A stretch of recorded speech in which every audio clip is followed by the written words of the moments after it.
Muy buenas tardes. El día de hoy les vamos a presentar en este video una explicación acerca del paludismo o conocido comúnmente la malaria.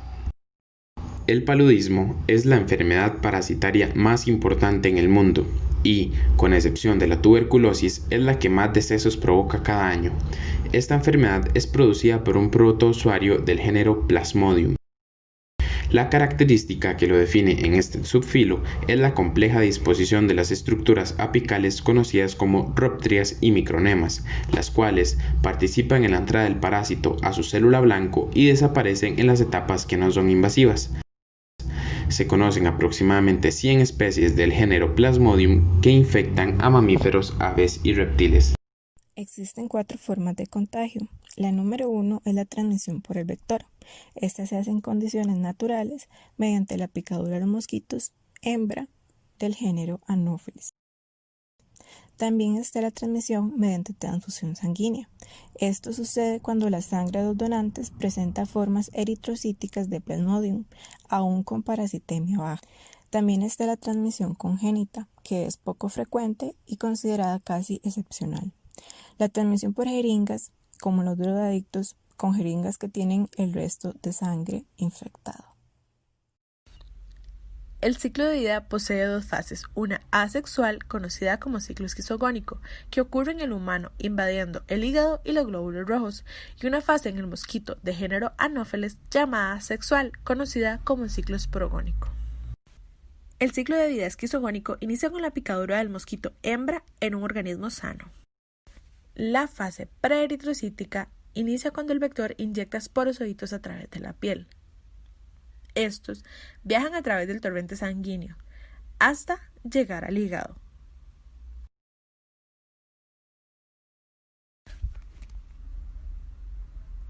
Los esporozoitos invaden los hepatocitos, donde se pueden formar hipnocitos, que son parásitos latentes, o bien se pueden formar esquizontes hepáticos, los cuales maduran hasta llegar a romper los hepatocitos, liberando merozoitos hepáticos. Esto en el torrente sanguíneo, con el fin de invadir los glóbulos rojos e iniciar el periodo eritrocítico. Los merozoitos que entran a los glóbulos rojos maduran hasta formar trofozoitos, los cuales pueden generar gametocitos o formar esquizontes. Estos últimos maduran hasta romper el eritrocito, liberando merozoitos eritrocitos. El ciclo esporogónico se efectúa en el mosquito hembra del género Anopheles, el cual se infecta al picar a una persona que posea el parásito diferenciado sexualmente, estos conocidos como microgametocitos y macrogametocitos. Los macrogametocitos maduran hasta formar un macrogameto, con el fin de fecundar un microgameto y formar un cigote. El cigote se transforma en un ookineto. Este crece en la pared del estómago del mosquito y se transforma en un ooquiste, en el cual ocurre una división hasta formar los esporozoitos. Cuando estalla el ooquiste, se liberan los esporozoitos para localizarse en las glándulas salivares del mosquito, y estos son los que inyecta el vector en la picadura. Las manifestaciones clínicas van a depender de 3 factores muy importantes, como lo es la especie del parásito, el número de parásitos y el estado inmunitario del huésped. El periodo de incubación dura alrededor de 7 a 14 días, pero este se puede acortar o prolongar según la dependencia mencionada anteriormente. El cuadro clínico característico se resume básicamente en 3 pasos, lo que es escalofríos, fiebre y sudoración. Estos están asociados a la anemia, leucopenia y posteriormente esplenomegalia. La enfermedad tiende a la cronicidad, que se caracteriza por periodos de latencia, con etapas de recaídas, esto debido a la reaparición de merozoitos procedentes de los hipnozoitos que se encuentran en el hígado, esto principalmente en el Plasmodium vivax. En el periodo de escalofríos se presenta una sensación de frío intenso en todo el cuerpo hasta llegar a un temblor incontrolable. En este tiempo el pulso es rápido y débil. La piel inicialmente se encuentra muy fría y cianótica, en algunos casos acompañado de náuseas y vómitos. La duración de este es aproximadamente de 15 minutos. En el periodo febril, a medida que la temperatura va ascendiendo, el escalofrío cede hasta que se desaparece. La temperatura corporal sube rápidamente y puede llegar a cifras muy altas, como lo es hasta 41.5 grados Celsius, con aparición frecuentemente de delirios y de convulsiones en los niños. La cara se encuentra enrojecida, con la piel caliente y seca, el pulso lleno y frecuente, con taquicardia, hipotensión. Además pueden existir cefaleas, el dolor de espalda, náuseas, vómitos y dolor abdominal. Finalmente empieza el periodo de sudoración. En forma brusca se comienza a sudar profusamente y la temperatura cae. También la cefalea desaparece y el paciente se presenta con sed. La malaria por Plasmodium falciparum es un cuadro que presenta fiebre terciaria maligna o perniciosa. Este parásito presenta un periodo de incubación de entre 11 y 14 días.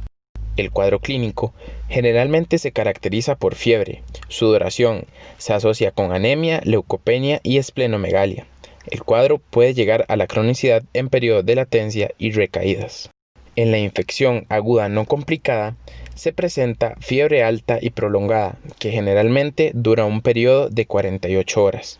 En algunos pacientes tiende a ser irregular, remitente y continua. La malaria por Plasmodium vivax y Plasmodium oval es un cuadro de fiebre terciaria benigna, con un periodo de incubación de 5 a 15 días. El cuadro agudo presenta escalofríos, fiebre alta y sudoración. Esto se repite cada 48 horas y más adelante, luego de varios cuadros, se puede producir una esplenomegalia.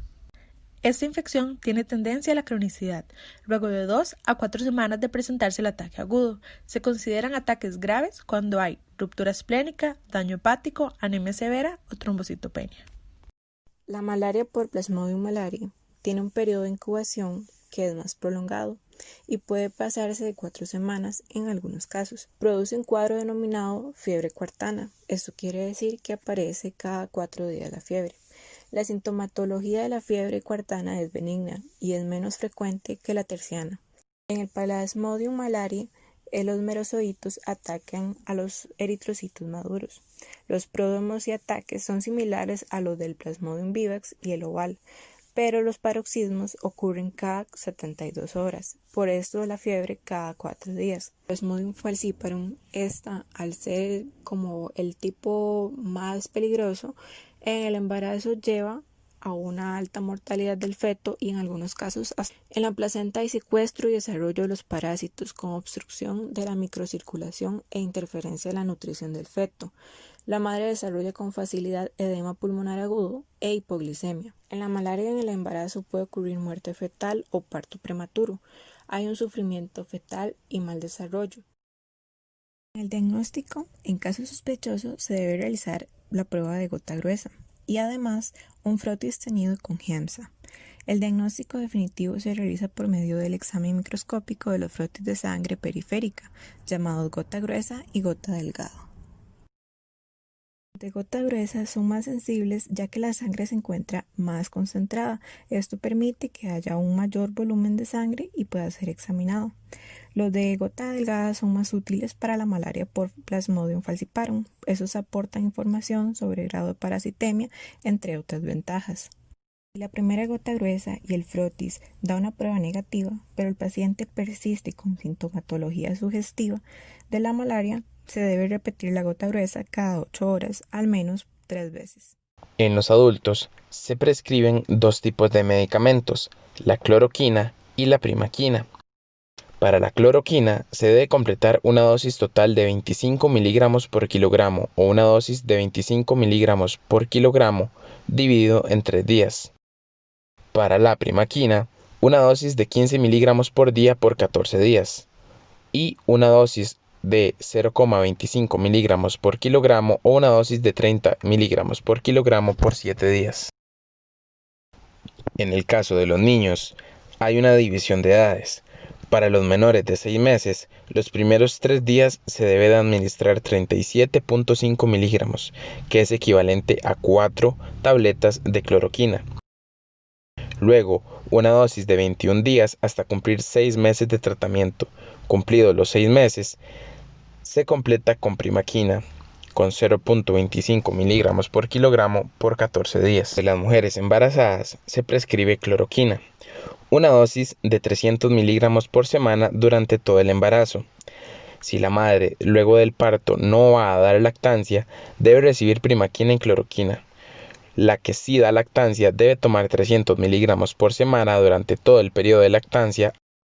Para los niños mayores de 6 meses, se inicia con un tratamiento de cloroquina de 10 miligramos por kilogramo. El segundo y el tercer día se tratan con 7.5 miligramos por kilogramo. En el caso de la primaquina, se recomienda una dosis de 0.25 miligramos por kilogramo durante 14 días. Para los pacientes que sufren el padecimiento por parte del Plasmodium vivax o el Plasmodium ovale, se debe de prescribir primaquina, debido a que ésta se encarga de eliminar los hipnozoitos que quedan latentes en el hígado y pueden llegar a generar una recaída en el paciente.